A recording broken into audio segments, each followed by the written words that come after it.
नमस्कार, मी सागर जोशी. TV9 मराठीमध्ये आपलं स्वागत. आणि बुलेटिनच्या सुरुवातीलाच राज्यातील बेरोजगार तरुणांसाठी एक अत्यंत महत्त्वाची बातमी आहे. मुख्यमंत्री एकनाथ शिंदे यांच्याकडून राज्यातील तरुणांसाठी एका योजनेची घोषणा करण्यात आली आहे. मुख्यमंत्री युवा कार्य प्रशिक्षण योजनेची शिंदे यांच्याकडून घोषणा करण्यात आली आहे. त्यामध्ये 12वी पास तरुणांना दरमहा 6,000 रुपये मिळणार आहेत, तर डिप्लोमा केलेल्या विद्यार्थ्यांना 8,000 रुपये मिळणार आहेत आणि पदवीधर तरुणांना 10,000 स्टायपंड देण्याची घोषणा मुख्यमंत्री एकनाथ शिंदे यांनी केली आहे.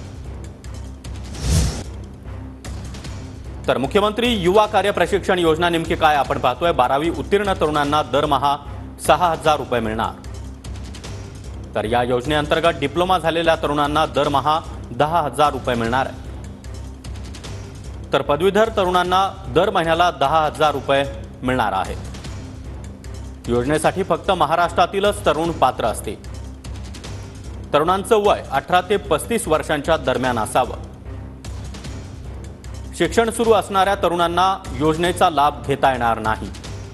तर बेरोजगार तरुणांना या योजनेचा फायदा मिळेल. अर्जदारांचं बँक खातं हे आधार कार्डशी संलग्न असणं गरजेचं आहे. तर इच्छुकांनी rozgar.mahaswayam.gov.in या वेबसाईटवर नोंदणी करावी.